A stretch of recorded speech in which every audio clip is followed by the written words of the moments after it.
Spoiler alert, the best travel sketchbook for you is one that you're actually going to use. So if you've tried keeping a travel sketchbook and ended up coming home with blank pages and regrets, you're not the only one. It's such a common problem with travel journaling. So I'm going to show you how choosing the right travel sketchbook will set you up for success. Blank pages and regrets. I really think that should be a country and western song. What do you think? I came back home with nothing but blank pages and regrets. Don't quit my day job. Hi, and welcome back. If you're new here, my name's Lisa Sonora. I am not a singer.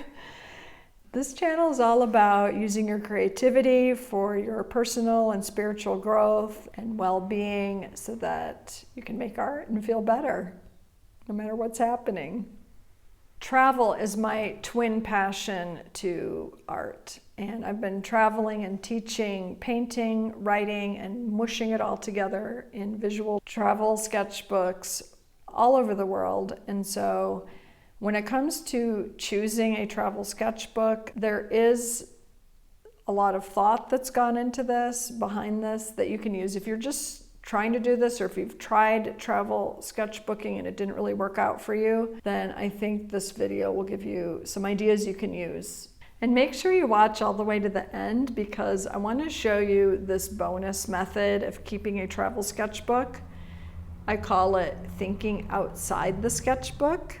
And it's for those times where you just want to try something different and give yourself a creative challenge.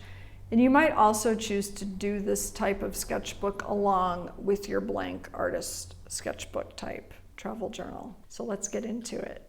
There's so many options when it comes to picking out a travel sketchbook. So I wanted to make this quick video to show you not only what some of the options are, and if you've been looking for a travel sketchbook, you know you've probably come into just maybe too many choices, but I wanted to show you a little bit of my thought process behind how I choose a travel journal for a particular trip. And I think that will help you understand your own intentions and process for picking your journal depending on what your goals are for the trip. So this stack of travel journals I'm going to share with you in a second, but first I want to show you the first thing I think about.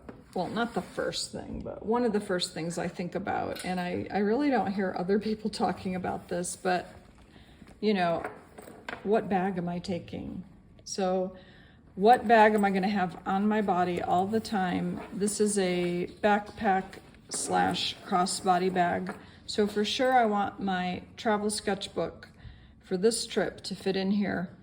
Now, your choice of sketchbook will depend and be different for every trip. So if you're not walking around a lot, if you're going to more of a retreat or you're going to be staying in one place, you can get a larger book that you don't have to worry about it being too heavy to carry around with you everywhere. But I'm planning my workshop that I'm teaching in Paris, which is a sketchbook workshop. And also I'm going to be doing my own travel sketchbook while I'm there. So I'll be teaching, and then I have like a whole 5-week trip besides my workshop that I'm teaching, where I want to be able to have my sketchbook fit in this bag. I also carry a notebook that I do notes and writing in. So what I'm going to be doing is testing this bag to see which one seems to be like the right choice that's going to fit in here along with all my other stuff, plus my basic art supplies. The art supply video will be a separate one. It's a whole big subject. And then I also have a whole different video that I will link in the description and at the end of this one about all the different types of travel journaling you can do, showing you examples from my sketchbooks. So let's say you want to go really tiny, like a handheld size sketchbook. That's certainly possible. I love these. These are two different Moleskine sketchbooks. This one is called a Japanese album, Here's a blank one, and the pages all fold out.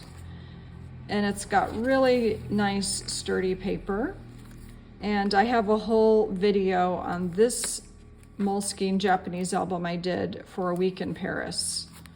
So this was a different Paris workshop, and I filled this one in a week. So what's nice about smaller size paper as well is that you can fill it up a lot quicker. And then this one is a Moleskine notebook. So this has like lightweight paper in it. They also make this size in a heavy duty paper. So this can be a great option as well if you want to do mostly writing and then just add some photos or things that you find along the way. I love these size sketchbooks, so I'm not sure. Maybe one of these will be coming with me to Paris. There's also a Moleskine store where I'm going, so that's what I like to do too. It's hard to tell online from the sketchbooks, and I'll get into that with this paper especially. I really like to feel the paper. I really like to buy my sketchbooks in person so I can like hold it in my hand and feel it. Now, if that's not practical and you're going to order your sketchbook online, then you might want to order a couple different sizes and a couple different styles, and then once you get them, test them out like that and see what you think. But this is a larger sketchbook, and I would use something like this when I'm doing an artist retreat. And I would try to buy something like this on location from a local art store. If I'm doing an artist residency, they're going to have a really great art store nearby somewhere. So I love to pick up my sketchbooks locally wherever I'm traveling. It supports the local shops, but it's also just a great way to try out some different brands wherever you are. They have different sketchbooks. So this is a very thick paper, mixed media.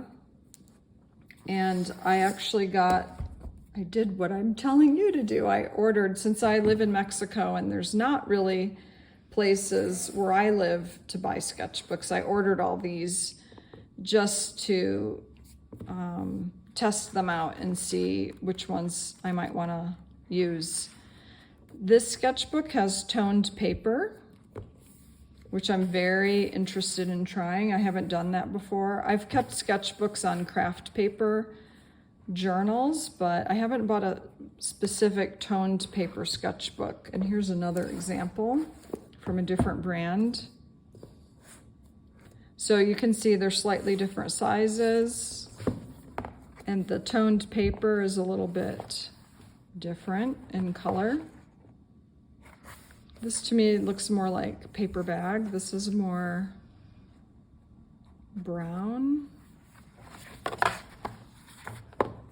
But for me, I really like to hold the books in my hand, and then I will be putting them into that bag and carrying it and seeing which one feels more comfortable, or which out of all the choices feels more comfortable. So those are those options.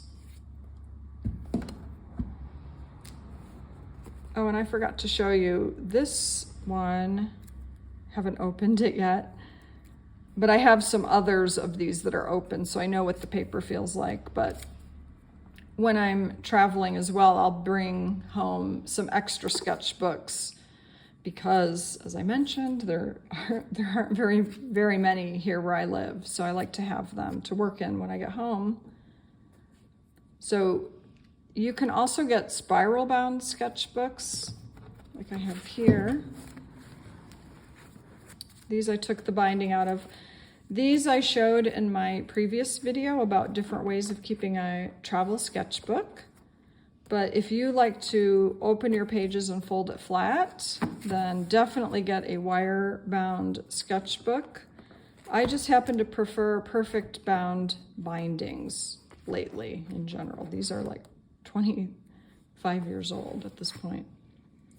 So there's the hardbound sketchbooks, and if you want to travel even lighter, you can get yourself some small travel sketchbooks. These come in a pack of 2, and they have really nice thick sketch paper. So I think this is just wonderful to capture ideas. If you're worried about carrying weight, you know, if you have shoulder problems or whatever, or if you want something that will just go in your pocket with a pencil or a pen, this would be a wonderful option.